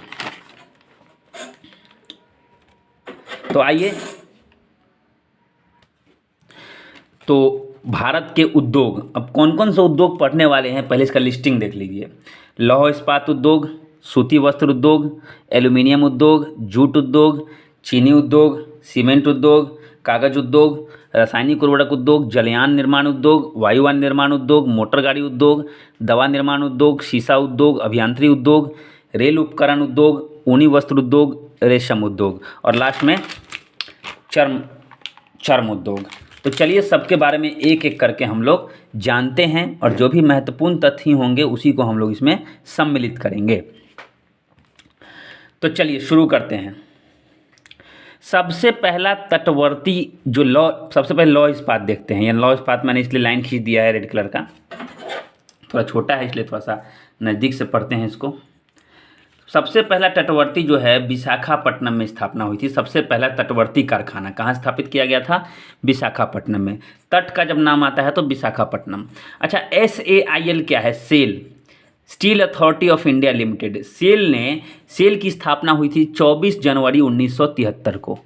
24 जनवरी 1973 को क्या हुआ था सेल में? तो भिलाई का संयंत्र, दुर्गापुर संयंत्र, बोकारो संयंत्र, बर्नपुर संयंत्र, सेलम संयंत्र और विश्वेश्वरैया, यानी ये सारे बहुत इंपॉर्टेंट, लगभग सारे इंपॉर्टेंट ये क्या हैं? संयंत्र हैं जहाँ लौह अयस्क का उत्पादन होता है। तो ये सब जो है मिलके पूरा क्या बन गया? सेल को सबकी जिम्मेदारी दे दी गई। इसलिए मैंने लूसेंट में सबको अलग अलग बताया गया है, मैंने खाली सेल को बताया। अच्छा, सबसे पहला कारखाना कब खोला गया? तो सबसे पहला वो पहला तटवर्ती था। ये पहला नॉर्मल कारखाना 1874 में आसनसोल में खोला गया जो कि असफल रहा। और पहला सफल कारखाना 1907 में साकची, ये च है च, तो साकची जो कि जमशेदपुर में है, जमशेद जी टाटा का नाम सुना होगा, उन्होंने सबसे पहला सफल कारखाना 1907 में खोला था। बर्नपुर में 1918 में चालू हुआ था। भारत जो है इसमें नंबर 4 पे है। लौह अयस्क के उत्पादन में भारत कितने नंबर पे है? 4 पे। अच्छा, ये लौह अयस्क के बारे में था। आइए दूसरा चलते हैं, सूती वस्त्र उद्योग। सूती वस्त्र उद्योग में देखिए कि पहली मिल जो है 1818 में फोर्ट ग्लास्टर कोलकाता में हुई थी, असफल हो गई थी। पहली मिल जो है वो सूती वस्त्र की मिल 1818 में फोर्ट ग्लास्टर कलकत्ता, जो कि असफल हो गई। सबसे पहला सफल कारखाना 1854, 36 साल के बाद 1854 में शुरू हुई, सबसे सफल। लेकिन उत्पादन जो है इसमें 56 में हुआ, बम्बई में। सूती वस्त्रों की राजधानी किसको बोलते हैं? बम्बई को सूती वस्त्रों की राजधानी बोलते हैं, क्योंकि सबसे पहला कारखाना यहीं पे चालू हुआ था 54 में, 56 में उत्पादन वहाँ चालू हुआ था, बनना चालू हो गया था। उत्तर भारत का मैनचेस्टर कानपुर, मैनचेस्टर किसको बोलते हैं? जहाँ पे कपड़ों का बहुत बड़ा व्यापार होता है, तो उत्तर भारत का मैनचेस्टर कानपुर को बोलते हैं। दक्षिण भारत का मैनचेस्टर कोयम्बतूर को बोलते हैं। दोनों क से है। भारत का बोस्टन किसको बोलते हैं? अहमदाबाद। बोस्टन मतलब जहाँ पर ज़्यादा कपड़े बनाए जाते हैं, तो भारत का बोस्टन अहमदाबाद, वहाँ बहुत सारी कपड़ा मिले हैं, बहुत मिल हैं। और भारत का जो है यहाँ कह सकते हैं, यहाँ देखिए मैंने लिखा है कि भारत का स्थान इसमें कितने नंबर पे है? तो दूसरा स्थान है। भारत का सूती कपड़े उद्योग में दूसरा स्थान है। सबसे प्राचीन उद्योग जो है वह क्या है? सूती वस्त्र उद्योग ही है भारत में सबसे पहले वाला। कृषि के बाद ये दूसरा सबसे ज़्यादा रोजगार जो है देता है लोगों को बिजनेस में। एल्यूमिनियम उद्योग, एल्यूमिनियम का नाम सुना होगा आपने, आजकल बर्तन वर्तन हम लोग बहुत सारा यूज़ करते हैं। सबसे पहला फैक्ट्री 1937 में आसनसोल में खोला गया था। उसके बाद HACL, Hindustan aluminium corporation limited, जिसको हिंडाल्को भी बोलते हैं। देखिए मैंने हिंडाल्को लिखा, क्यों हिंडाल्को बोलते हैं? HIND, हिंद से हिंदुस्तान हो गया, AL से एल्यूमिनियम हो गया, CO मतलब कॉरपोरेशन हो गया, तो हिंडाल्को बोलते हैं इसको, HACL को। 1958 में इसकी स्थापना हुई थी। कहाँ हुई थी? एनुकूट में। एनुकूट जो कि माफ़ कीजिएगा, रेणुकूट जो कि है उत्तर प्रदेश में। भारत का स्थान एल्यूमिनियम उद्योग में 8वां है। एक और चीज़ है नालको, नेशनल एल्यूमिनियम कॉरपोरेशन, इसकी स्थापना 1981 में हुई थी। इसका मुख्यालय भुवनेश्वर में है और ये सबसे बड़ा केंद्र है भारत में, इसलिए मैंने इसका जिक्र यहाँ पे किया है। आगे चलते हैं, छोटा सा मैंने जूट उद्योग के बारे में लिखा है। जूट को सोने का रेशा भी बोलते हैं। जूट के रेशों से बना सामान में भारत नंबर 1 में है, सबसे ज़्यादा सामान भारत बनाता है। पहला कारखाना जो है जूट का 1855 में रिसरा कोलकाता में खोला गया था। कहाँ खोला गया था? पहला कारखाना 1855 में रिसरा कोलकाता में। भारतीय जूट निगम 1971 में हुआ था। निर्यात में भारत 2 नंबर पे है। निर्यात मैंने बताया था ना, खुद बनाते हैं, तो खुद कपास को के निर्यात में भारत कितने नंबर पे है? 2 नंबर पे। और ऊपर मैंने एक बड़ी छोटे से ब्लैक में लिखा है IFA 1984 ढाका है। क्या मतलब है इसका? अंदाजा कुछ लगाइए, कुछ पता चले आपको।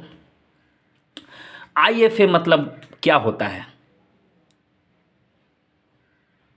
तो ये I से तो होता है इंडिया, इंटरनेशनल, और A से होता है एसोसिएशन, और जूट को हम लोग जो है अंग्रेजी में क्या कहते हैं? तो F का मतलब होता है फाइबर। तो इंडिया इंटरनेशनल फाइबर एसोसिएशन, अंतर्राष्ट्रीय जूट संस्था जो है की स्थापना 1984 में हुई थी। इसका मुख्यालय कहाँ था?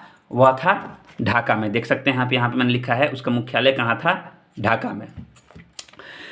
तो ये हम लोग जान गए। अब 5वां चलते हैं, चीनी उद्योग। चीनी से तो परिचित होंगे, बहुत सारे लोग हैं जिनको चीनी पसंद आती होगी।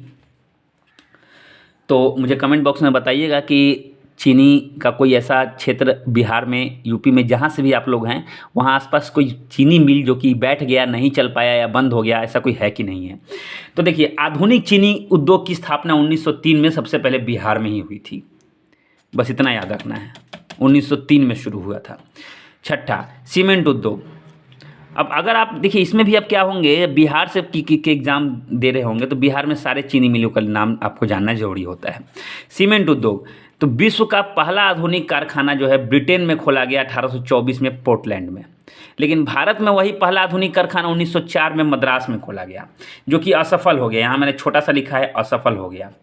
1913 में गुजरात, ये थोड़ा सा आपको शुजात दिख रहा होगा, लेकिन ये गुजरात है, यहाँ थोड़ा लिखने में प्रॉब्लम आई थी।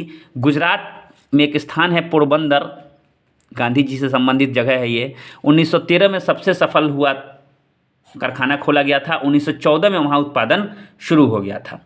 ACC, एसोसिएट सीमेंट कंपनी, इसका फुल फॉर्म है। इसकी स्थापना 1936 में हुई थी। तो ये सीमेंट के बारे में था।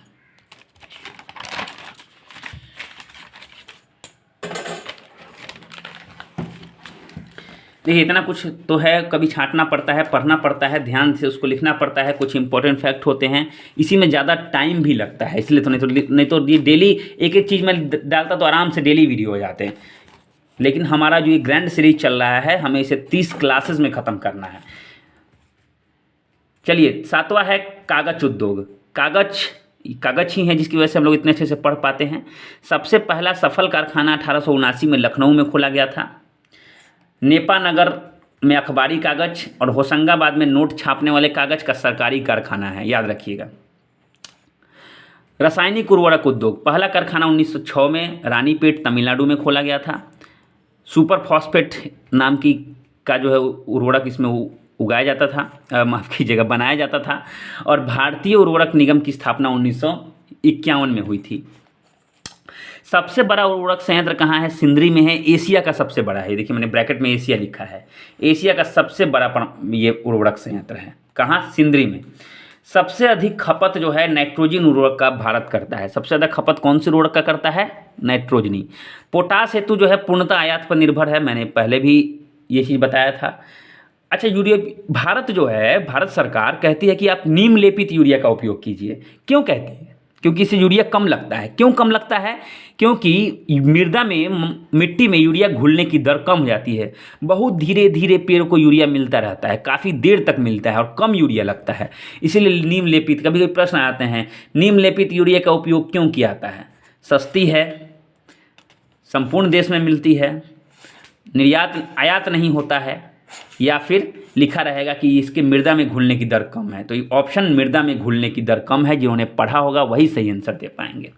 प्रति हेक्टेयर यूरिया खपत में जो है प्रथम स्थान पंजाब है, सबसे ज़्यादा खपत करता है। खेती भी तो ज़्यादा होती है।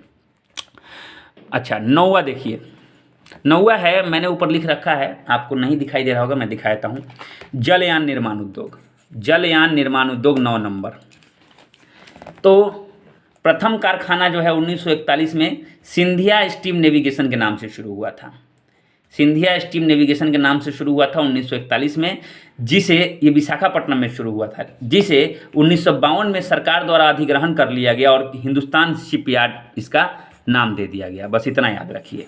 वायुयान निर्माण पहला कारखाना 1940 बेंगलुरु में, ये HAL था पहले, अब HAC था, अब HAL हो गया। अब यहाँ ए का मतलब दोनों अलग अलग है। देखिए हिंदुस्तान, यहाँ ए का मतलब एयरक्राफ्ट है, हिंदुस्तान एयरक्राफ्ट कंपनी के नाम से शुरू हुआ था, हिंदुस्तान एयरक्राफ्ट कंपनी, बाद में जाके हिंदुस्तान एरोनॉटिक्स लिमिटेड बन गया, अभी भी है। 11वां है मोटर गाड़ी उद्योग, इसे विकास उद्योग के नाम से भी जानते हैं। 12वां है दवा उद्योग, प्रथम जो है मुंबई, दिल्ली, कानपुर, ये सब प्रथम मुंबई है, उसके बाद दिल्ली, उसके बाद कानपुर। शीशा उद्योग, मुख्य विकास जो है पश्चिम बंगाल, उत्तर प्रदेश, महाराष्ट्र और तमिलनाडु में इसका हो पाया, बाकी जगह नहीं हो पाया। बिजली के सामान में भोपाल, हरिद्वार, हैदराबाद, भोपाल, हरिद्वार और हैदराबाद, ये एक्स्ट्रा जोड़ दिया मैंने, ऐसे 17 नंबर ये होना चाहिए। रेल उपकरण उद्योग, अब देखिए रेल उपकरण में सबसे पुराना जो है रेल इंजन बनाने वाला जो है, या सबसे पुराना कारखाना रेलवे का CLW है, चितरंजन लोकोमोटिव वर्क्स, जहाँ की इंजन बनाए जाते हैं। 26 जनवरी 1950 को हमारे यहाँ देश जो है संविधान लागू हुआ था, गणतंत्र दिवस हम लोग मनाते हैं, उसी के समय से तभी जो है इस CLW की स्थापना हुई थी। तो बहुत आसान है याद करना।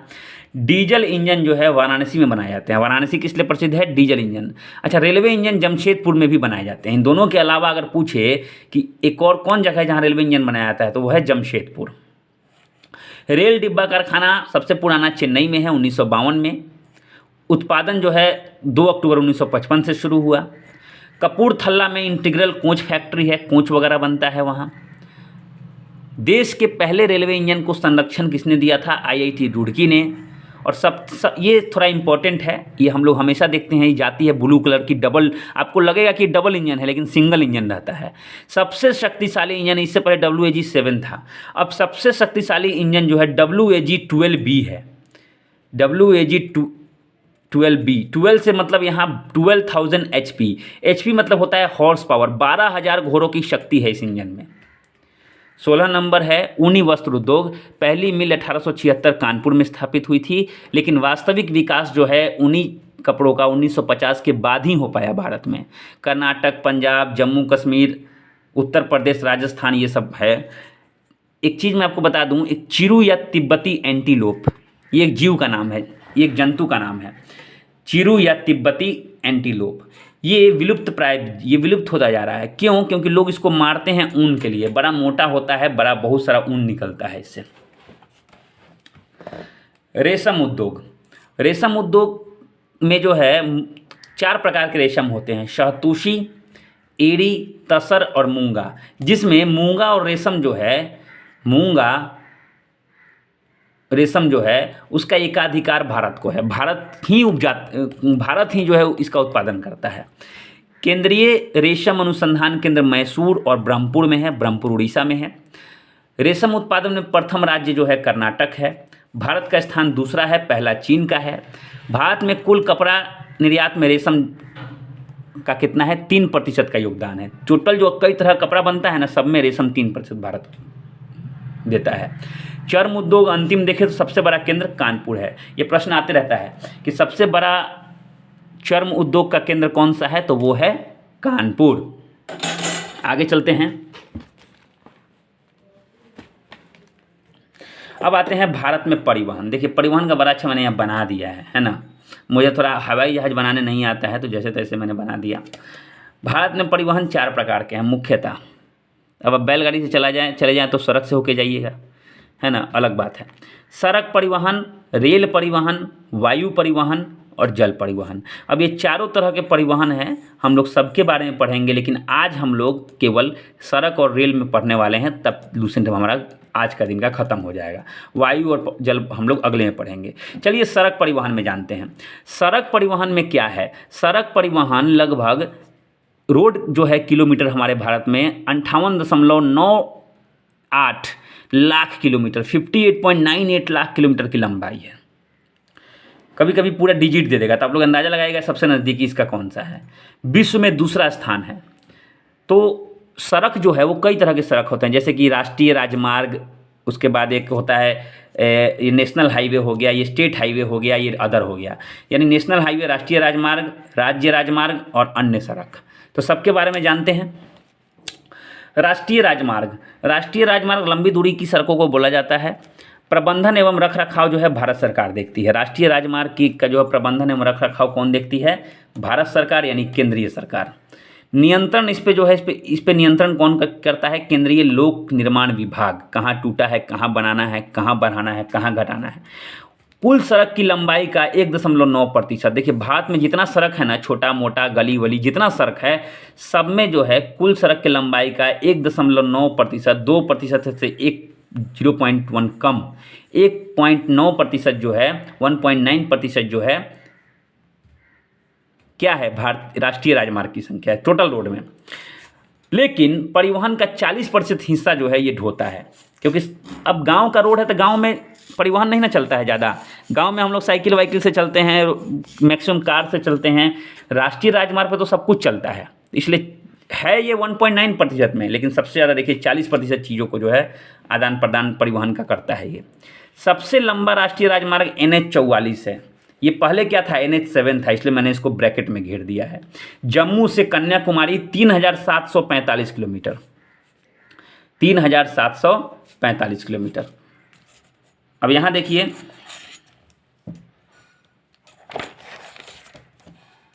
GT road, grand trunk road, NH1 और NH2 को कभी प्रश्न पूछ दिया जाता है जीटी रोड कौन कौन से राष्ट्रीय राजमार्ग को मिलाने पर बना है, तो NH1 और NH2। जवाहर सुरंग कौन से नेशनल हाईवे पे है? तो 44, वही वाला पे जो सबसे लंबा वाला है। सबसे लंबा सुरंग, देखिए पहले इसका नाम था चेनानी नासरी सुरंग। सबसे लंबे सुरंग का नाम चेनानी नासरी था, इसका नाम चेंज कर दिया गया 2019 में, डॉक्टर श्यामा सुरंग रख दिया गया। या कभी कभी डॉक्टर श्यामा प्रसाद मुखर्जी जो थे ना, उनके नाम से डॉक्टर श्यामा सुरंग। इसकी लंबाई 9.434 किलोमीटर है। इसकी लंबाई 9.34 किलोमीटर है। यह सबसे लंबी सुरंग है सड़क मार्ग से। सबसे लंबा केबल ब्रिज, अब देखिए केबल, जो कि केबल समझते हैं आप लोग, जो केबल जो है वो तार से रहता है, तार से बना हुआ, तार से लटका हुआ, मोटे मोटे तारों से। तो सबसे लंबा केबल ब्रिज जो है कौन सा है? विद्यासागर सेतु है। ये कोलकाता हुगली नदी पे है। स्वर्णिम चतुर्भुज योजना अटल बिहारी वाजपेयी के समय में आई थी, मुझे याद है। ये चारों महानगर, चतुर्भुज का मतलब ये चारों महानगर दिल्ली, मुंबई, कोलकाता, चेन्नई को जोड़ने वाली सड़क है। इसकी कुल लंबाई 5846 किलोमीटर है। भारत माता नहीं है ये, भारत माला परियोजना है, 26,000 किलोमीटर। क्या है ये? तो जितने भी छोटे छोटे गलियारे थे सबको जोड़ने का प्रोग्राम बनाया गया था 25 अक्टूबर 2017 को। सेतु भारतम, ये बहुत इंपॉर्टेंट है। क्या है सेतु भारतम? तो राष्ट्रीय राजमार्गों पर क्या होता है? Level crossing. लेवल क्रॉसिंग जानते हैं आप लोग? राष्ट्रीय राजमार्ग जो है उनको पार करने के लिए जहाँ दो गांव जुड़े हुए हैं, तो एक पतला सा जो है जेब्रा क्रॉसिंग टाइप का बना दिया था पार करने के लिए।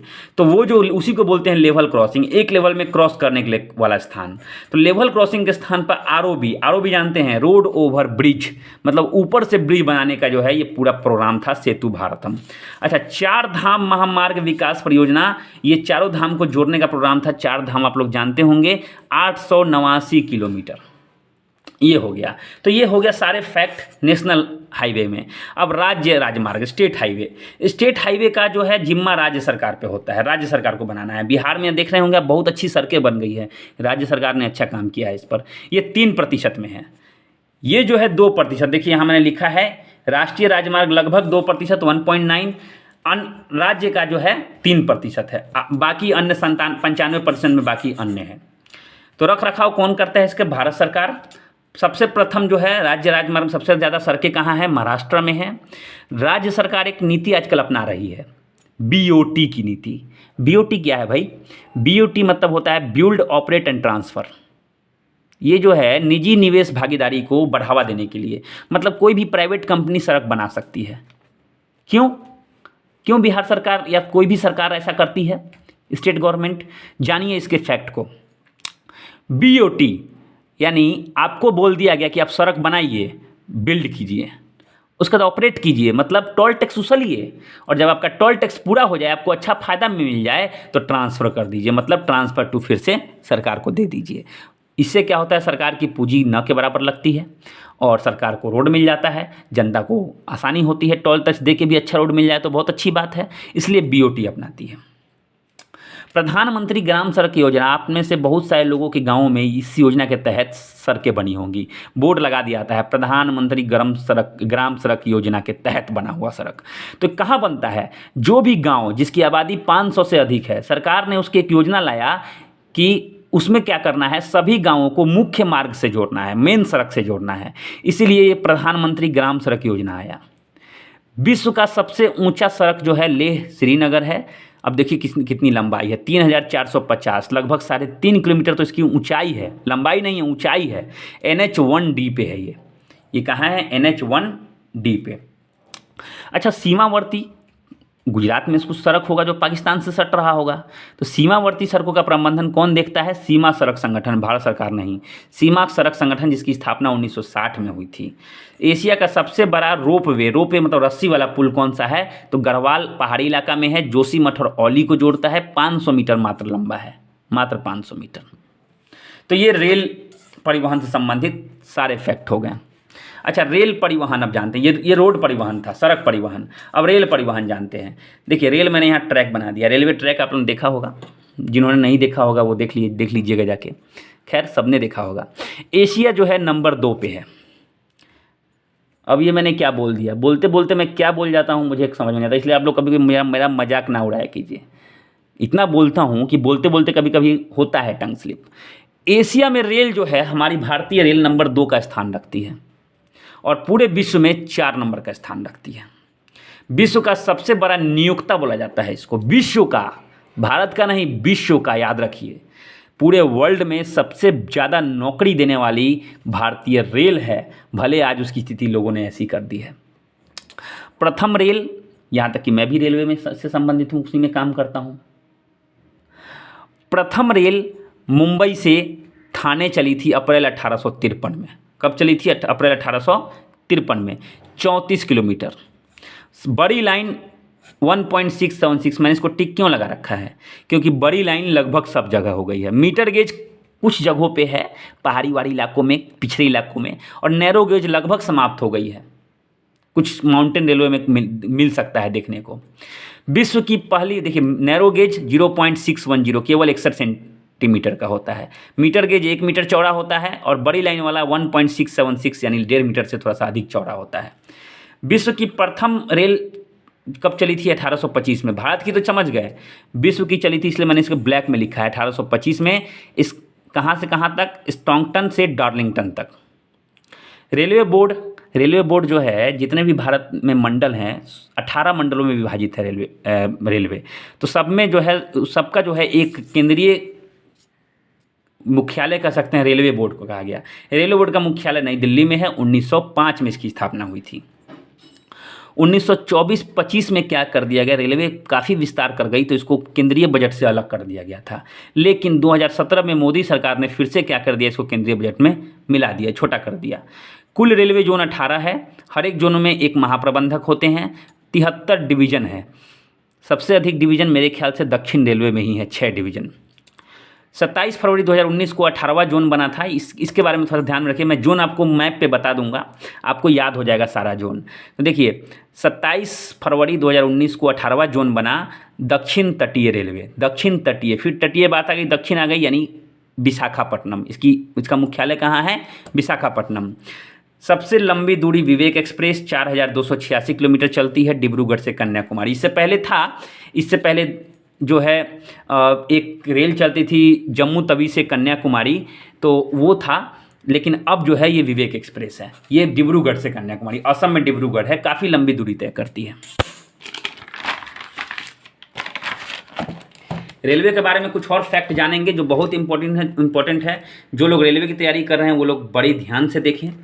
सर्वाधिक गति गतिमान एक्सप्रेस की है, सबसे तेज चलने वाली रेल अभी गतिमान एक्सप्रेस है, 160 किलोमीटर प्रति घंटा, हजरत निजामुद्दीन से आगरा चलती है। विश्व का सबसे लंबा रेल मार्ग कौन है, ट्रांस साइबेरियन रेल मार्ग, 9,438 किलोमीटर का। एक चीज़ और मैंने यहाँ लिखना भूल गया था, सबसे लंबा प्लेटफॉर्म जो है गोरखपुर का है। पहले यह खड़गपुर था, अब यह गोरखपुर हो गया है। ये विश्व का सबसे लंबा रेल मार्ग ट्रांस साइबेरियन है कि लेनिनग्राड से व्लादिवोस्टॉक तक जाती है। ये विश्व से संबंधित है, इसलिए मैंने इसे ब्लैक से लिखा है। कुल रेल मार्ग जो है की लंबाई कितनी है भारत में 2020 के अनुसार 67,368 किलोमीटर। विद्युतीकरण लगभग आधा का हो गया है, यानी आधा जो है अभी विद्युतीकरण नहीं हुआ है, यानी विद्युत रेल नहीं चलती है आधे में। भारत की पहली विद्युत रेल 3 फरवरी 1925 को चली थी बॉम्बे वीटी से कुर्ला हार्बर के बीच में। हालांकि ये मालगाड़ी थी, लेकिन प्रथम विद्युत सवारी गाड़ी जो थी वो डेक्कन क्वीन थी। 1 जून 1930 को बम्बई से पुणे के बीच में चली थी। सबसे पुराना कार्यकृत भाप इंजन, जी हाँ, मैं कहूँ कि मैंने हाल ही में इस इंजन को चलते हुए देखा है तो आपको आश्चर्य होगा। फेरी क्वीन, ये मद्रास में ही रखी हुई है। यहाँ पे जो है सबसे पुराना चलने वाली इंजन है ये।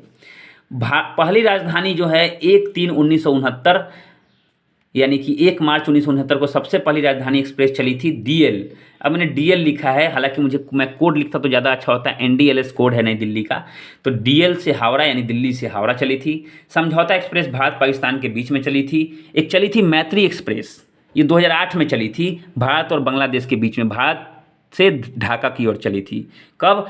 14 अप्रैल 2008 को। और सारे फैक्ट जानते हैं। रेलवे बीमा योजना, आप लोग जो रेलवे टिकट कटाइएगा ना तो इंश्योरेंस का 0.94 ऐसा ही 1 रुपया के आसपास लगता है। वो बीमा होता है, आपका इंश्योरेंस होता है। कोई दुर्घटना वगैरह हो गई तो रेलवे आपको जो है उसका जो है भरपाई करती है, अच्छा खासा पैसा देती है। तो अगर ऑप्शनल होता है, आप लेना भी चाहिएगा तो लीजिए, नहीं लेना चाहिए तो मत लीजिए। तो 1 रुपया कोई नहीं बचाता है, सब देते हैं। रेलगाड़ी बीमा योजना क्या है? 1 अगस्त 1994 से शुरू हुई थी, 1 अगस्त 1994 से। अच्छा, कोंकण रेलवे क्या है? कोंकण रेलवे एक प्राइवेट सेक्टर का रेल है। ये हमारे भारतीय रेलवे के 18 जोन में नहीं आता, इसे कुछ स्टेट मिलकर चलाते हैं। अब देखिए ये कहाँ से कहाँ तक है, तो महाराष्ट्र के रोहा से मंडगांव गोवा में है, रोहा महाराष्ट्र में है। 741 किलोमीटर का मात्र ये रेलवे है। शुरुआत हुई थी इसकी 26 जनवरी 1998 को। कहाँ कौन कौन से राज्य को ये टच करता है? एक बार प्रश्न आया था एसएससी में, मुझे पक्का याद है, एसएससी सीजीएल का प्रश्न था कि कोंकण रेलवे कौन कौन से राज्यों को छूता है, कौन कौन से राज्यों से होकर गुजरता है। तो महाराष्ट्र, गोवा, कर्नाटक, केरल। अब आप कहिएगा सर ये केरल को आपने घेर क्यों दिया है? तो मैंने इसलिए घेरा है कि ये चारों स्टेट से गुजरती है, लेकिन कोंकण रेलवे को ऑपरेट ये 3 स्टेट करते हैं, 3 स्टेट मिलकर चलाते हैं, गुजरती केरल से भी है। सबसे लंबी सुरंग जो है 6.5 किलोमीटर की इसी में है। अब थोड़ा कोलकाता मेट्रो की शुरुआत हुई थी 24 अक्टूबर 1984 को दमदम से टॉलीगंज हवाई अड्डे के बीच में, 16.45 किलोमीटर। दिल्ली मेट्रो जापान एवं कोरिया कंपनी के सहयोग से 25 अक्टूबर 2002 को स्थापित हुई थी। देखिए दोनों अक्टूबर में हुआ है। 30 हजारी से सहादरा के बीच में। बेंगलुरु मेट्रो, जिसको नम्मा मेट्रो कहते हैं, प्रश्न था एक बार कि रेलवे का कि नम्मा मेट्रो कहाँ चलती है, तो ये बेंगलोर में चलती है। 20 अक्टूबर 2011 को जापान के सहायता से शुरू हुई थी। मुंबई मेट्रो 8 जून 2014 को शुरू हुई थी। मुंबई मोनोरेल जानते हैं, पटरी के नीचे चलती है, पटरी ऊपर रहता है, लटकी हुई है। तो भारत में सबसे पहली रेल मुंबई में ही चली थी मोनोरेल। 1 फरवरी 2014 को चली थी और पूरे विश्व में इसका स्थान दूसरा है, 19.17 किलोमीटर। चेन्नई मेट्रो 29 जून 2015 को चली थी, कुल लंबाई 54 किलोमीटर है। विश्व की पहली मेट्रो जो थी वो लंदन में चली थी 10 मई 1963 को। देखिए हम लोग कितना पीछे हैं अभी। भारत का प्रथम रेल विश्वविद्यालय बड़ौदा में खोला गया है। सीसीटीवी से लैस पहली रेलगाड़ी, ऐसी रेलगाड़ी जिसमें सीसीटीवी कैमरे लगे हुए थे, वह था शान पंजाब, जो अमृतसर से दिल्ली को चलती थी। 8 अप्रैल 2016 को चलाया गया था। अच्छा, वाईफाई से लैस ऐसी ट्रेन जिसमें वाईफाई लगी है, पहली ट्रेन राजधानी थी। कौन सी राजधानी थी? राजधानी थी, कई रूट में चलती है, तो नई दिल्ली हावड़ा। ऐसा नहीं, कभी कभी होता है, आप ऑप्शन में देखिए पहला ही राजधानी टक से मार दिए, गोल घेर दिए। देखिए कहाँ से कहाँ तक ब्रैकेट में दिया होगा, नई दिल्ली से हावड़ा के बीच वाली राजधानी में। अच्छा, अंत्योदय का मतलब ही होता है जिनका उदय अंत में हुआ हो, पिछड़े लोग। तो अंत्योदय एक्सप्रेस गरीबों के लिए चलाया गया था कम भाड़ा में। इसमें क्या था, पूरी की पूरी बोगी जो थी जनरल थी।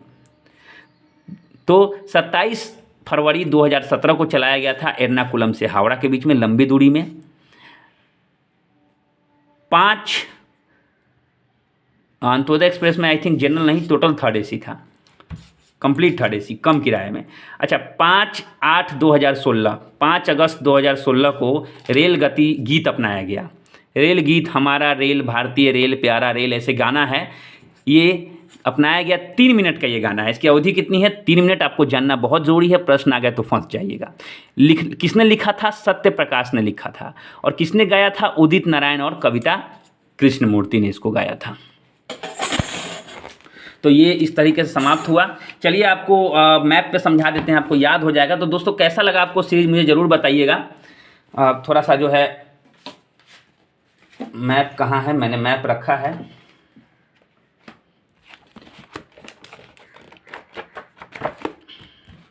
जल्दी से देखिए। मैप पे जो है ना, अगर मैप पे अगर आपने देखिए, आपके लूसेंट में आप ये काम खुद भी कर सकते हैं। आपके लूसेंट में जो है क्या दिया हुआ है, लूसेंट में 18 जोन का जो है आपको करना है। ये मैं आपको नहीं बताऊंगा, यहाँ लिख लेना है रेलवे जोन मुख्यालय, आपको याद हो जाएगा। मैं ऐसी गारंटी दे रहा हूँ, मैं ऐसी गारंटी दे रहा हूँ, आपको याद हो जाएगा। तो जो जहाँ जो रेलवे जोन है, सारा रेलवे जोन, जैसे कि दक्षिण पश्चिम, तो दक्षिण पश्चिम दिशा में ही है। पूर्वोत्तर, पूर्व और उत्तर दिशा में है। सबसे पहले आप लोग क्या करिए, क्या कि देखिए, मैं आपको दिखा रहा हूँ, पहले मैं कर लूँ ये, ऐसे भारत को बांट दीजिएगा, है ना। ये हो गया नॉर्थ, साउथ, ईस्ट, वेस्ट। देखिए लिख लिया मैंने, ये हो गया नॉर्थ, साउथ, ईस्ट, वेस्ट। अब आपको समझ में आ जाएगा। देखिए नॉर्थ वेस्ट, ये क्या हो गया, अब बीच में मध्य, ये भाग मध्य का है। ऐसे आप लोग याद रखिएगा, ठीक है ना। अब देखिए बड़े आराम से आपको सब चीज़ समझ में आ जाएगा। अब जैसे पूर्वोत्तर रेलवे गोरखपुर, तो देखिए पूर्वोत्तर, उत्तर इधर से जाता है ना, अब पूरब इधर है, तो पूर्वोत्तर रेलवे तो इधर ही आएगा। तो गोरखपुर उत्तर प्रदेश में है, तो यहाँ पे डाल लीजिए, जहाँ गोरखपुर का एक निशान डाल लीजिए, उत्तर प्रदेश में पूर्वोत्तर रेलवे, NER, है ना। ऐसे करते करते आप 18 जोन को आपको डिनोट करना है। आंध्र प्रदेश में देखिए यहाँ पर एकदम है, क्या है, विशाखापट्टनम, तो दक्षिण, दक्षिण में है, किनारे पर है, तो दक्षिण कोस्टल रेलवे हो गया, है ना। साउथ कोस्टल, दक्षिण कोस्टल रेलवे हो गया। अच्छा, सबसे दक्षिण रेलवे चेन्नई में है, तो SR सदर्न रेलवे देखिए चेन्नई में है। ऐसे करके आपको सारा जोन याद हो जाएगा। पूर्वी रेलवे कोलकाता पूरब में है, दक्षिण पूर्व यहाँ कोना, यहाँ ही बंगाले पड़ता है, इसलिए जो है साउथ ईस्टर्न रेलवे SER कलकत्ते में है।